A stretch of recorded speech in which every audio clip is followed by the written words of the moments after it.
Eu sinto Deus neste lugar. Segunda Reis, capítulo 16, a partir do verso de número 10.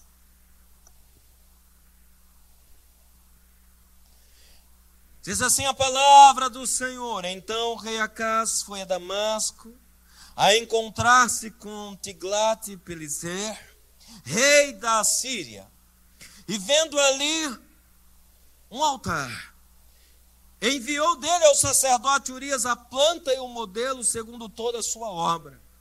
Urias, o sacerdote, edificou um altar segundo tudo que o rei Acaz tinha ordenado de Damasco. Assim o fez o sacerdote Urias, antes que o rei Acaz viesse de Damasco. Vindo, pois, de Damasco o rei viu o altar, chegou-se a ele e nele sacrificou. Queimou o seu holocausto e a sua oferta de manjares, derramou a sua libação e aspergiu o sangue das suas ofertas pacíficas naquele altar. Porém o altar de bronze que estava perante o Senhor, tirou ele de diante da casa, de entre o seu altar e a casa do Senhor, e o pôs ao lado do seu altar, do lado norte. Ordenou também o rei Acaz ao sacerdote Urias, dizendo: queima no grande altar o holocausto da manhã, como também a oferta de manjares da tarde. E o holocausto do rei e a sua oferta de manjares, e o holocausto de todo o povo da terra, e a sua oferta de manjares, e as suas libações, todo o sangue dos holocaustos e todo o sangue dos sacrifícios aspergirás nele, porém o altar de bronze ficará para a minha deliberação posterior. Diga comigo: porém o altar de bronze ficará para a minha deliberação posterior. Fez Urias o sacerdote segundo tudo quando o rei Acaz lhe ordenara. O rei Acaz cortou os painéis dos suportes e de cima deles tomou a pia e o mar, tirou de sobre os bois de bronze que estavam debaixo dele e o pôs sobre um pavimento de pedra. Também o passadiço coberto para o uso no sábado que edificaram na casa, e a entrada real pelo lado de fora retirou da casa do Senhor por causa do rei da Assíria. Que Deus abençoe a porção da sua palavra. Você pode se assentar. Pastor Maurício, não entendi uma palavra do que você leu. O rei parece um pouco, o texto parece um pouco confuso a respeito do rei Acaz. Mas eu quero ministrar para você nesta manhã a respeito do altar de Damasco. Diga comigo: o altar de Damasco. Que altar era esse? E qual a importância de nós lermos isso nesta manhã? Eu quero compartilhar com você nesta manhã a respeito desse altar de Damasco. A palavra do nosso Deus amado fala que o rei Acaz se torna rei de Judá quando ele assume o reinado de Judá. Diz a palavra de Deus que havia uma ameaça sobre a terra, e diz a palavra de Deus que esses reis se juntaram contra o reinado de Judá, contra o reino de Judá, para destruir o reino de Judá. E por que o reino de Judá era tão atacado? Porque o reino de Judá era tão cobiçado? Porque diz a palavra de Deus que na tribo de Judá e no reino de Judá haviam profecias que falavam, amado, de algo ou de alguém que sairia de dentro de Judá, que transformaria ou que traria uma unção de transformação para a raça humana. Então Judá era cobiçado e todos queriam destruir Judá. Todos se reuniam e faziam conselhos contra Judá, no sentido de querer destruir Judá. Porque, na verdade, por trás de toda aquela ação humana, havia uma ação diabólica. Judá precisa ser eliminado, porque de Judá sairá o Salvador. Judá precisa ser destruído, porque de Judá sairá um que será um leão, sairá um que virá para destruir um reinado diabólico que tem aprisionado, e essa profecia falava do Messias. Satanás sabia disso, Então Satanás tenta destruir o reino de Judá, para que não se cumprisse o plano de Deus. Mas eu quero te dizer nesta manhã, querido, que o plano de Deus jamais se pode frustrar. O plano de Deus, amado, jamais pode ser destruído. O plano de Deus, amado, jamais pode ser frustrado. Tudo aquilo que o Senhor um dia preparou, tudo aquilo que um dia o Senhor disse, Ele fará cumprir. E diz a palavra de Deus que o rei Acaz se sentiu amedrontado, porque havia, amado, conselhos contra Israel. Havia conselhos contra o reino do norte, o reino de Judá. O rei da Síria queria destruir Israel. Israel aqui estava dividido já em dois reinos. O reino do norte e o reino do sul. E havia sido dividido ali Jerusalém e toda a Judá. Porque Deus tinha um propósito com Jerusalém e com Judá. Diga comigo, Deus tinha um propósito com Jerusalém e com Judá. Eu quero que você entenda nesta manhã que Deus tem um propósito com Jerusalém e com Judá. O lugar da adoração e o lugar da remissão. Então eu quero falar com você sobre adoração e remissão nesta manhã. Deus tinha um projeto específico para o lugar da adoração e para o lugar da remissão. E diz a palavra de Deus que havia um conselho para destruir Judá. E o rei Acaz, amado, começa a ficar perturbado. Então o rei Acaz começa, amado, no meio daquela perturbação do seu coração, ele começa a não encontrar forças para resistir o ataque do mal. E lhe parece que Deus está do lado dos outros e não está do seu lado. Então o rei Acaz começa a subornar o rei da Assíria, não da Síria. Existe Síria e Assíria. Então diz a palavra de Deus, no verso 5, que o rei da Síria e o rei de Israel queriam destruir Judá e Jerusalém. E o rei da Assíria era um rei forte, conforme diz a palavra de Deus. E diz assim a palavra de Deus que então Acaz tenta subornar um rei por proteção.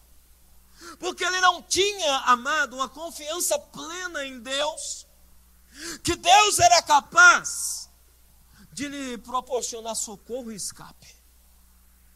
Então esse homem começa a violar princípios da palavra de Deus. Ele deixa de ser submisso a Deus e ele passa a ser submisso a um homem. E diz a palavra de Deus que ele começa, num ato de desespero, ele começa a arrancar os utensílios da casa do Senhor. E ele começa a levar para dentro de Damasco uma oferta ao rei da Assíria, porque ele queria proteção para si. Então ele começa a saquear a casa de Deus.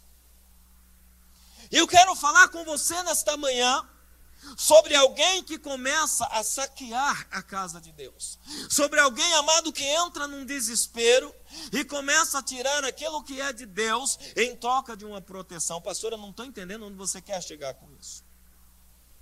Quando alguém, amado, começa a roubar a Deus, quando alguém começa a furtar aquilo que é de Deus, quando alguém, amado, começa a negligenciar aquilo que é de Deus, como por exemplo, quando você deixa de estar na casa de Deus para você fazer as tuas coisas, quando você acha, amado, que uma horinha a mais de trabalho ou 2 horinhas a mais de trabalho que você gastar na casa de Deus, você estaria ganhando alguma coisa a mais para você. Quando você, amado, se dedica a ter um sustento, ou quando você se dedica a ter uma confiança naquilo que se vê, quando a tua confiança está naquilo que não se vê. Porque o meu Deus, ele é invisível, mas ele é real. Então quando alguém, amado, começa a furtar da casa do Senhor aquilo que é de Deus, quando você começa a retirar, amado, a tua adoração do altar do Senhor, quando você começa a tirar de dentro do altar de Deus o tempo que você devia dedicar em oração, em busca, o tempo que você devia dedicar em estudar a palavra de Deus juntamente com os irmãos, você está tirando de dentro da casa de Deus para dar, amado, a um ímpio, porque você quer ter a certeza de que você está bem alicerçado, de que você está bem acionado, ou assessorado. Quando você, amado, tira dos utensílios da casa de Deus para subornar uma falsa sensação de proteção, você está, amado, saqueando a casa de Deus. Começa aqui, amado, uma degradação espiritual em Judá, através do rei Acaz, que não se sentia seguro apenas em esperar em Deus. E olha só, apenas em esperar em Deus. O rei Acaz não se sentia seguro em estar adorando a Deus. O rei Acaz não se sentia seguro que Deus iria prover livramento. Talvez eu esteja falando para pessoas aqui nesta manhã que possa estar numa insegurança a respeito da sua fé, que possa estar numa insegurança a respeito do que Deus pode fazer para você. Eu quero te dizer, meu querido, minha querida, que Deus é Deus e não há outro além dele, e que a tua segurança está em Deus, ainda que pareça, amado, que aqueles que estão te atacando sejam mais fortes, ainda que pareça, amado, que aquilo que vem de fora contra a tua vida é mais forte do que você, ainda que pareça que você é fraco, eu quero te dizer que você é forte. Diga ao irmão que está do seu lado, a Bíblia diz: diga ao fraco, eu sou forte no Senhor.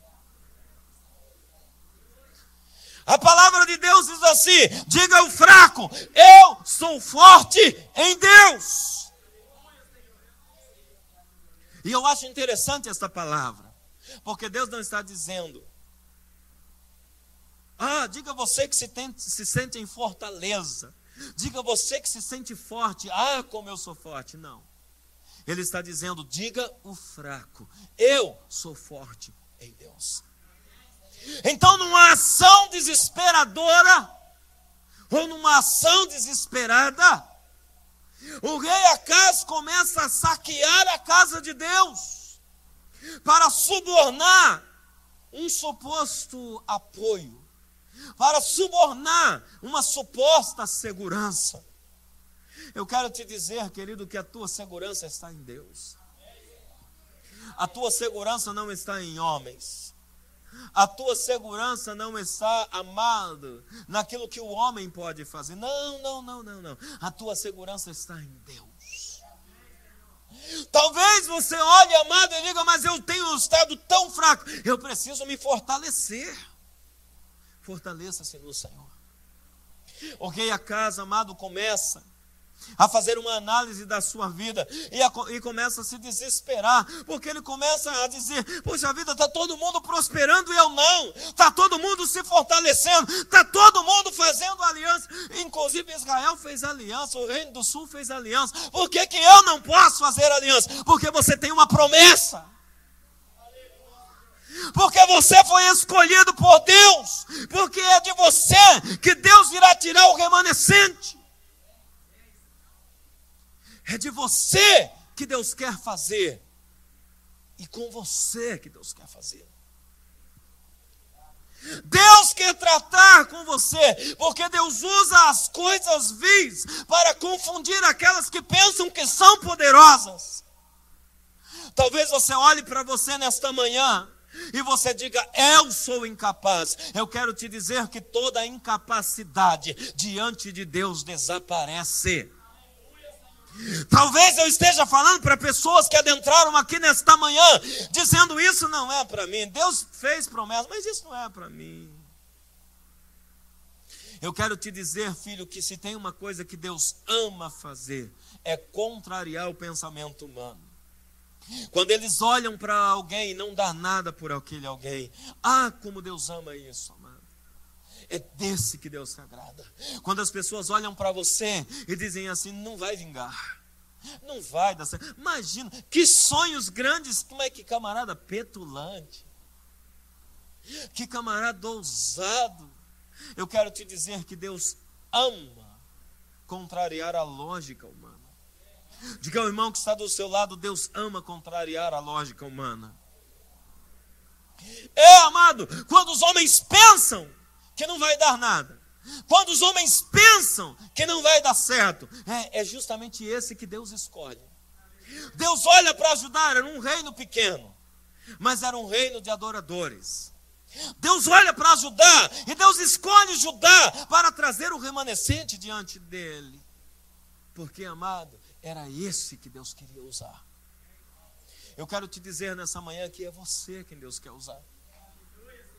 Não importa, amado, se as pessoas olhem para você e elas desprezem você. Não importa, amado, se as pessoas olhem para nós e digam, mas que pessoas petulantes. Como eles ousam, mas nós ousamos no Senhor. Diz a palavra de Deus, amado, que esse homem começa a se desviar dos caminhos do Senhor por causa de uma falsa sensação de segurança. As pessoas, amado, elas começam a se desviar e afastar-se de Deus, amado, sem perceberem, por causa de uma falsa sensação de segurança. Então elas dizem, Deus, eu sei, porque, amado, todo desviado sabe o que Deus quer. Presta atenção no que eu estou te dizendo. Todos aqueles que se desviam da vontade perfeita de Deus, eles não se desviam. Se ele já conheceu a palavra, ele não se desvia, amado, sem saber. Ele se desvia sabendo. Mas ele faz uma escolha. Porque ele vai ter uma falsa sensação de segurança. E essa falsa sensação de segurança leva este homem ou essa mulher a desviar-se da vontade perfeita de Deus. Ele sabia. Acás sabia. Sabe por que Acás sabia, amado? Porque se você ler o capítulo 7 do livro de Isaías, do profeta Isaías, Acás havia recebido uma profecia da parte de Deus. Eu vou falar sobre isso um pouco mais adiante. Nesse contexto, Acás não estava inocente, querido. Deus havia dado uma profecia para ele.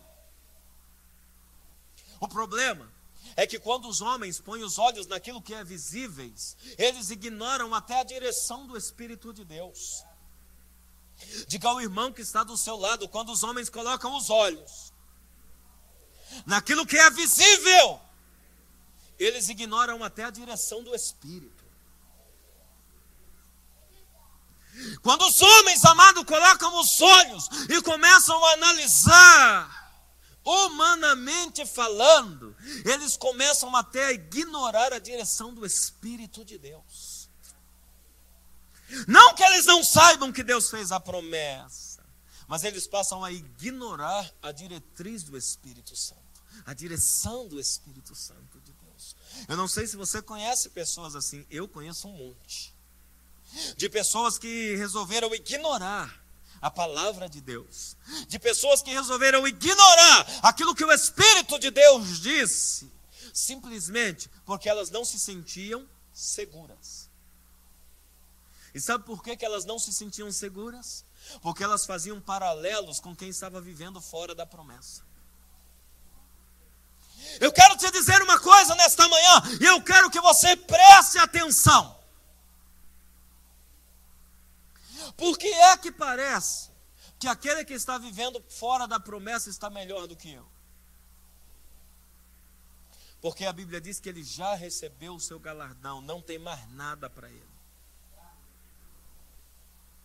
Você entende isso, amém? Porque ele já recebeu o seu galardão aqui na terra. Para mim, não importa aqui na terra. Para mim importa a eternidade, porque aqui na terra, a Bíblia diz, amado, que você vai passar no máximo 70, 80 anos. Se passar disso é hora extra, né? A Bíblia diz que é overtime. Você vai estar em fada e canseira. Mas existe uma eternidade que não se compara a esses 70, 80 anos que você tem aqui. Então diz a palavra de Deus, inclusive em Romanos capítulo 1, que de tanto eles insistirem com Deus, e ignorarem a glória do Deus incorruptível, como se fosse um Deus corruptível na figura de Mamon, na figura do dinheiro, ou na figura dos prazeres. A Bíblia diz: Deus os entregou às suas paixões e às suas concupiscências, mas não se engane, eles receberão nos seus próprios corpos a paga da sua desobediência. Está lá em Romanos capítulo 1. Mas eu e você que temos promessa da parte de Deus, nós estamos construindo algo da parte do Espírito Santo. É por isso, amado, que parece ser tão difícil. Mas eu quero te dizer nesta manhã que um dia rompe, querido. Um dia acontece. Eu quero que você diga isso como um profeta de Deus, como uma profetisa de Deus para essa pessoa que está do seu lado, porque talvez ele entrou aqui desanimado, talvez ela entrou aqui desanimada dizendo assim: não vai se cumprir. Já faz tanto tempo eu pensei que iria fazer, mas olha o que está acontecendo comigo. Eu quero que você diga a essa pessoa, mas com voz profética, diga à pessoa que está do seu lado: um dia isto irá se cumprir.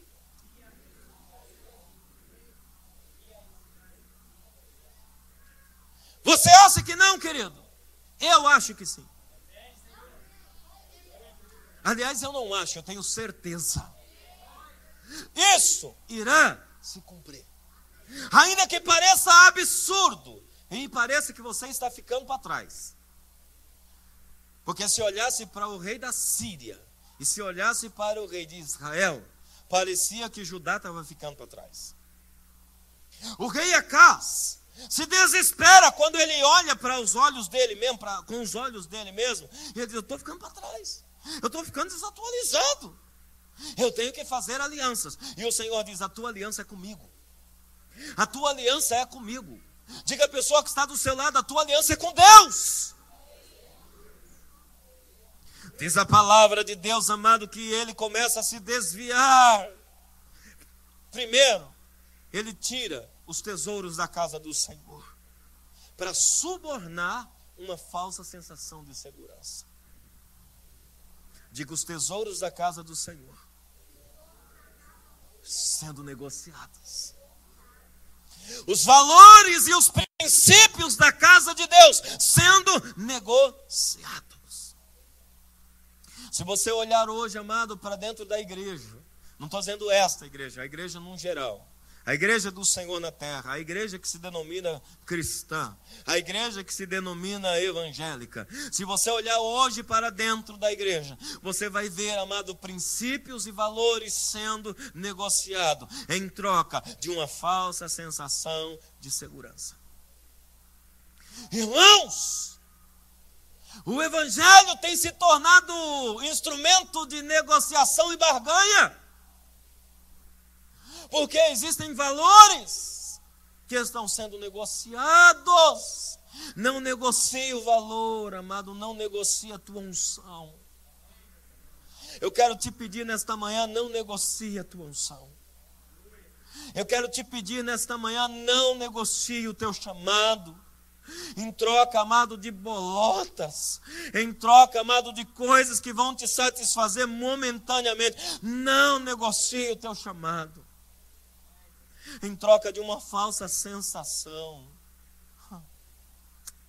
porque tudo isso é tão perecível, queridos. E ainda que essa sensação, amado, de segurança te traga visível ou deslumbrar isso durante um período, isso logo acaba, isso logo termina. Não negocie os teus princípios, queridos. Eu tenho olhado hoje para a igreja do Senhor, e em muitos casos tenho olhado com uma tristeza muito grande, e eu sei que o Espírito de Deus também tem se entristecido muito com o seu povo. Porque, amado, por causa de um prato de lentilhas, nós temos negociado valores extremos. Por causa, às vezes, amado, de uma falsa sensação de segurança, vamos ignorar a direção do Espírito. Queridos, eu quero te dizer nesta manhã: não negocie a unção, não negocie o teu chamado. Acas começa, amado, a negociar o seu chamado e não começa nem a perceber que está negociando o seu chamado. De repente, Acas, amado, para impressionar o rei da Assíria, porque tinha um grande exército e grandes tesouros. Se você olhar o verso 3 do capítulo 16 que nós lemos, você vai ver, filhos, que ele, até o próprio filho, ele queimou o filho em sacrifício a Moloque, para mostrar para o rei da Síria que ele estava disposto a andar junto com ele. Ele chega a atos extremos de desespero, para ter o apoio financeiro da Assíria, e para ter o apoio militar da Assíria, ele queima o seu filho.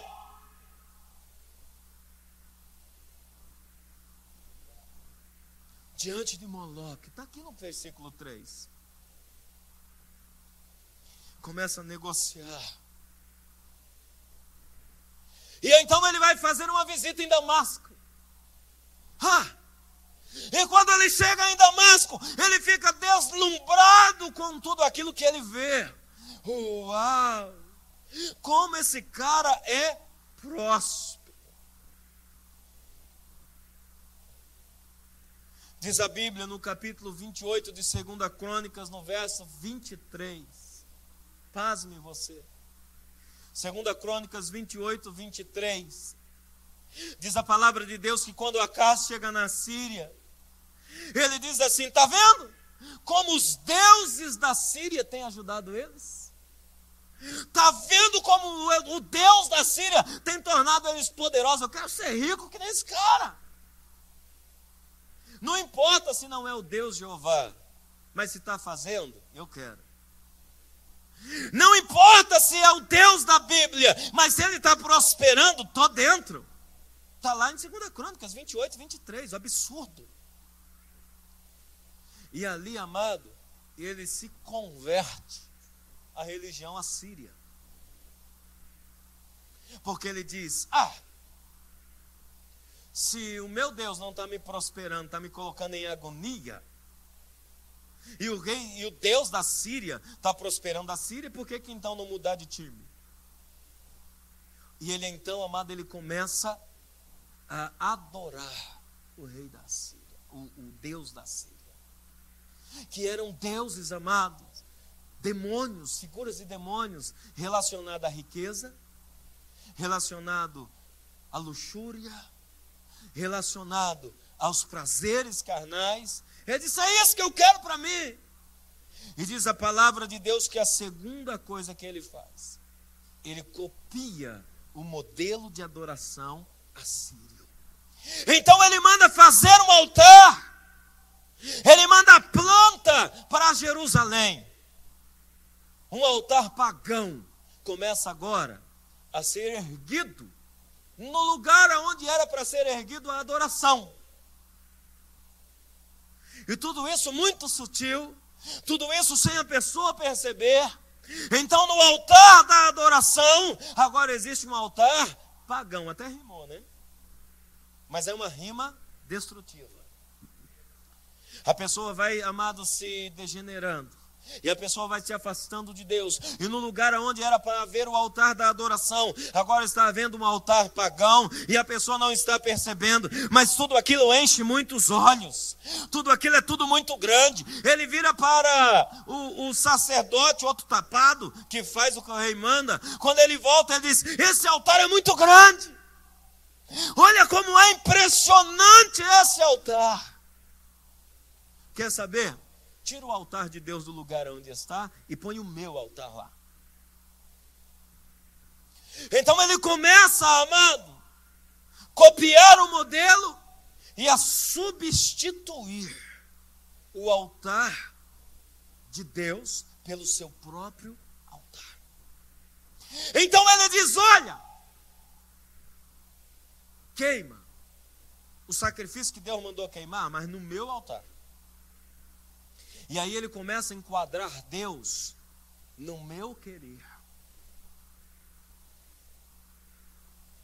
Quantas pessoas estão fazendo isso hoje, igreja? E eu quero que você tenha a unção do Espírito para entender o que eu estou te dizendo nessa noite.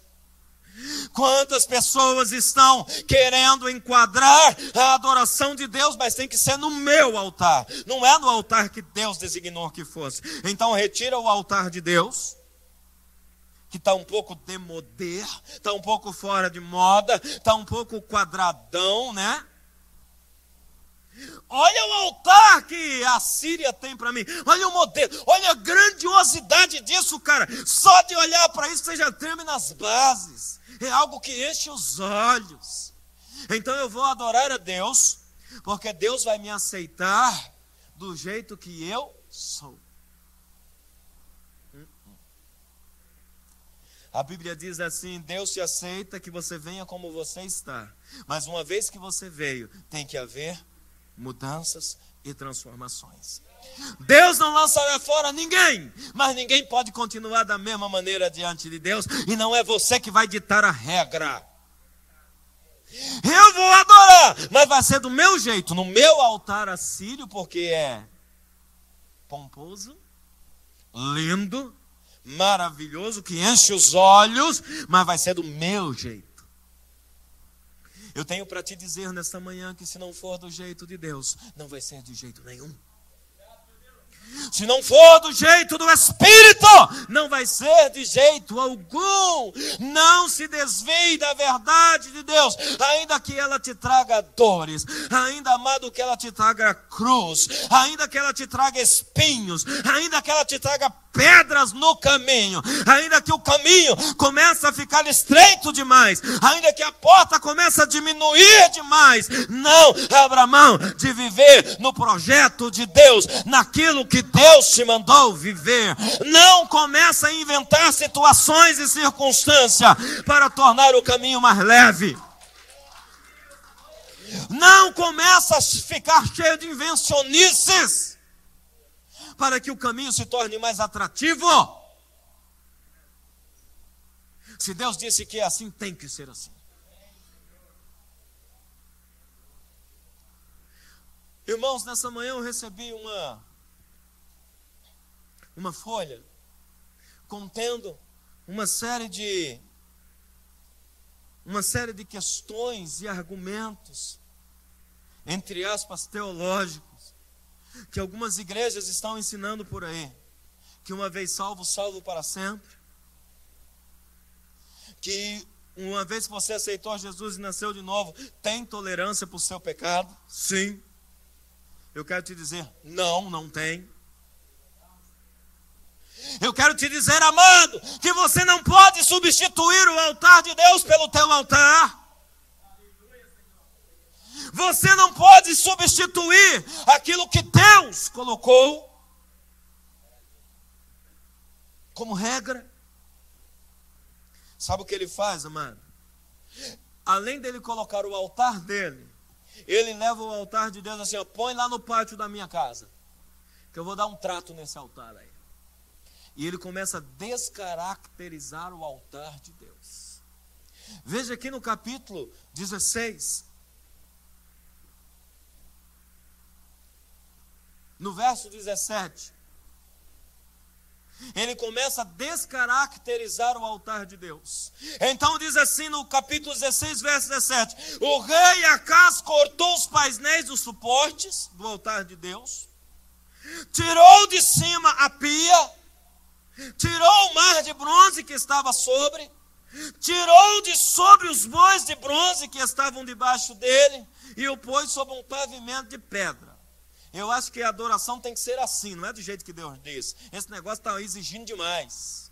Então me dá aqui um tesourão, que eu vou cortar esse negócio aqui, eu vou descaracterizar. Esse jeito de Deus está muito difícil.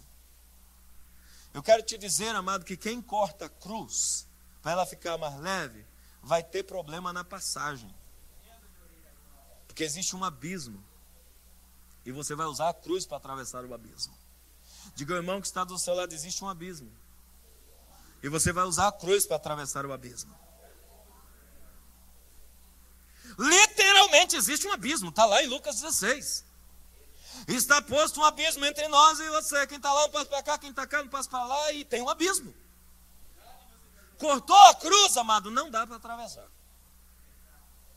O rei começa a cortar, querido, e começa a descaracterizar o altar do Senhor.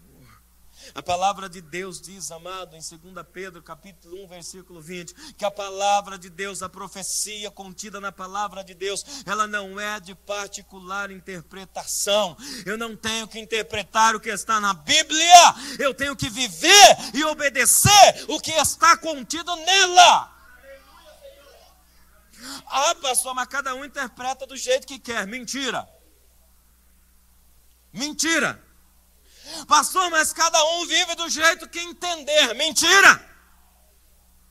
Pastor, mas todos os caminhos levam a Deus. Mentira! Existe um caminho pré-determinado que não pode ser mexido. Diga à pessoa que está do seu lado, existe um altar de Deus que não pode ser alterado, não pode ser mexido. Diz a palavra de Deus, amado, que então esse homem, ele começa a descaracterizar. Amado, tem que ter muita falta de temor para mexer naquilo que Deus deu à planta. Diga, irmão que está do seu lado, tem que ter muita falta de temor para mexer na planta original de Deus. Tem que ter muita falta de temor para mexer na planta original de Deus, querido. Tem que estar muito tapado para mexer na planta original de Deus. Se Deus disse que é assim, querido, você não pode mexer na planta. Se Deus disse não pode, o homem não pode dizer que pode. Se Deus diz não faça, o homem não pode dizer faz que eu garanto. Não pode. Tem que estar muito louco para mexer na planta original de Deus. Pois o rei Acaz, amado, destruiu a planta original que Deus havia dado. Irmãos, é muita falta de temor. É muita falta de temor. A palavra de Deus diz, amado, nós não temos tempo para decorrer todo o texto. Mas a palavra de Deus diz, amado, que Deus havia mandado fazer. Quando Deus mandou fazer o templo em Jerusalém, no verso 18, Deus manda fazer, amado, uma passagem, que era uma passagem secreta. Diga, passagem secreta. Diga para o irmão que está ao seu lado, passagem secreta. Deus manda fazer uma passagem secreta para o rei orar secretamente quando ele quisesse. Sabe qual foi a primeira exigência do rei da Síria? Agora que você colocou o meu altar aí, eu quero que você feche a passagem secreta, para você não entrar secretamente e buscar o teu Deus.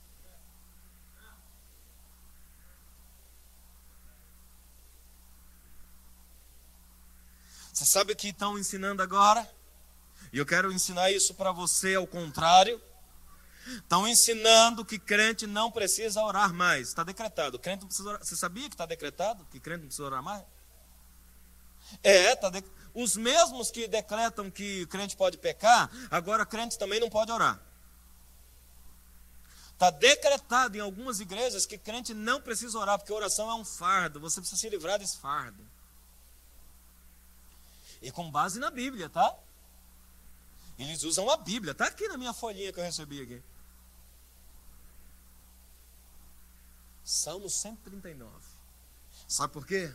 Porque antes que chegue palavra alguma na tua boca, o Senhor já sabe o que você vai dizer. Então orar para quê? Você sabe que quando Satanás foi tentar Jesus, ele usou foi a Bíblia. Sabe como Jesus rebateu ele? Com a Bíblia. Porque está escrito, orai sem cessar. Você entende isso, amém? Então, se está escrito orai sem cessar, é porque eu tenho que orar em todo o tempo.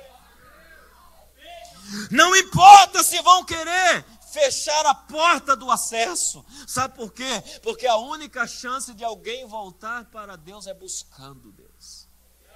O diabo é tão astuto que manda fechar a porta secreta do acesso ao altar. Porque vai que um dia à noite a casa tem uma recaída e sente saudade de Deus. Porque todo desviado tem saudade de Deus, querido. Ele pode viver a sua luxúria, ele pode experimentar o mundo, ele pode começar, amado, a ir para as baladas, ele pode começar a se deitar com tudo quanto é mulher, ou com tudo quanto é homem, e vice-versa, ou misturar tudo, que o mundo está misturando tudo, né? Mas vai ter uma hora, querido, vai ter uma hora em que ele vai sentir saudades de Deus. O problema é que se ele tiver selado a porta secreta, ele não tem mais acesso a Deus. Quantas pessoas não conseguem mais voltar, querido? Porque o rei da Assíria fez a cabeça para ele fechar a porta secreta. Não busca mais. Eu não quero mais que você busque Deus. Eu não quero mais que você ore. Eu quero que você fique aqui, ó, na minha mão. Tudo que você for fazer, eu quero ver os teus passos. Não vai orar para esse Deus. Porque no dia que você orar, ele manda você quebrar o meu altar. E manda reedificar o altar. Pasme você, como eu disse a você. Diz a palavra de Deus que ele, amado, em troca dessa falsa sensação de segurança, eu não posso perder esses muitos exércitos a meu favor. Eu não posso perder esse apoio financeiro. Aliás, eles são poderosos, poxa. Deus, o Senhor, entende nada. Não entende. O que Deus entende é você viver uma vida dependendo dEle. Que você nunca feche essa porta secreta de acesso real à presença de Deus. Quando ele fez isso, amado, ele perdeu a liderança espiritual que Deus havia colocado sobre a vida dele. Sabe o que é isso? A autoridade de Deus que ainda tinha na vida daquela pessoa, com a perda do temor, retirou-se.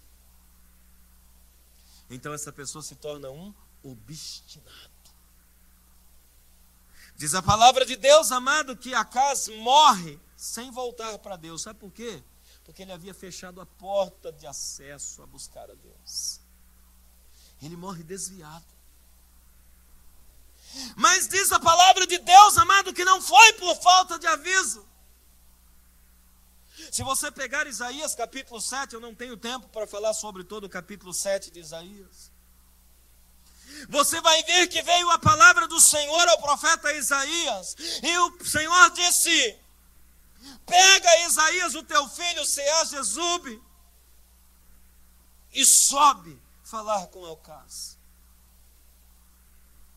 Sabe o que significa o nome profético do filho de Isaías? Isaías tinha um filho chamado Seá-Jezube. Seá-Jezube em hebraico significa um remanescente voltará.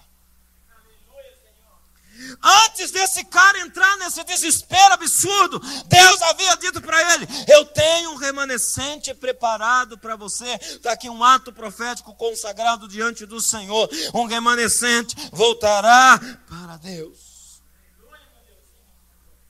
Deus vai levantar de novo. Deus vai restaurar. É que Deus deixou chegar nessa situação, que é para quando Deus fizer, todos digam: realmente não tem como dizer que não foi Deus que fez. Eu tenho que dar glórias ao seu nome, porque realmente foi Ele que fez. Ainda em Isaías capítulo 7, versículo 9, o profeta dá uma advertência antes dele se desviar.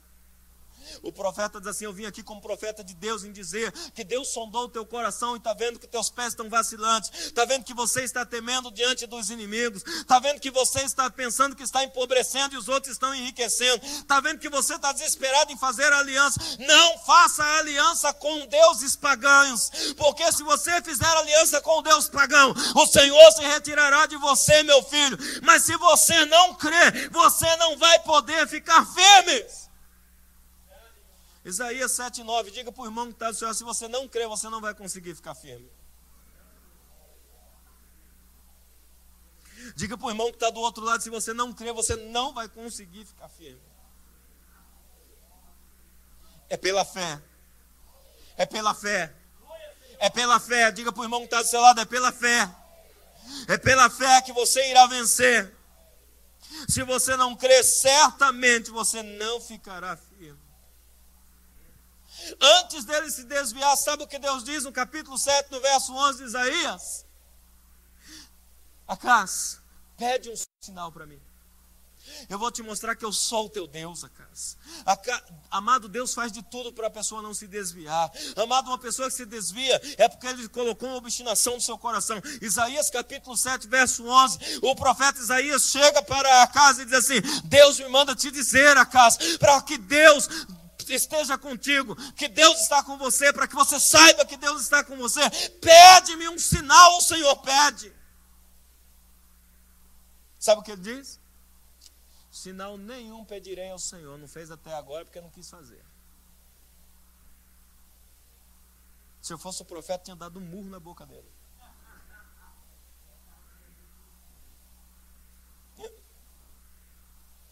Ele disse: o Senhor não fez porque não quis fazer. Eu pedi sinal nenhum. Agora que eu já achei a quem recorrer, Deus vai querer dar um sinal? Não quero mais. Olha isso, irmãos. Agora que eu já achei segurança no rei da Síria, e agora que eu já encontrei deuses que fazem prosperar e fazer eu viver uma vida do jeito que eu quiser, agora que Deus vai mandar pedir um sinal? Não quero mais sinal nenhum. Bicho arrogante. Morreu sem salvação. Isaías diz assim: não faz isso, querido. O profeta ainda insiste com ele. Eu estou parafraseando o texto para você entender. Não está escrito exatamente assim, estou parafraseando para você entender. Isaías diz para ele assim: não faz isso, querido. Além de você insultar a mim como profeta, você está insultando Deus. Você acha que Deus vai ficar quietinho deixando você insultar? Querido, não mexe com Deus. Não entra numa briga com Deus que você se arrebenta. Diga para o irmão que está do seu lado: não entra com a briga com Deus que você se arrebenta. Aceita o que Deus te diz. Para encerrar,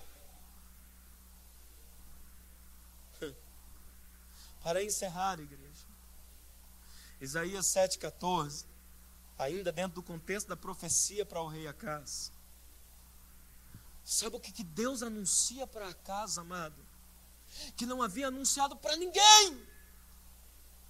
Porque Deus revela os seus segredos. Deus anuncia para Acas o seguinte: Acas, fica firme, cara. Porque é de Judá que sairá o Messias. É de Judá que sairá o Emanuel. E você vai ver, a virgem dará à luz a um filho, e o seu nome será maravilhoso, Emanuel, Deus conosco. Rapaz, Deus vai entrar na tua tribo pessoalmente. Não te desvia, porque Deus tem projeto.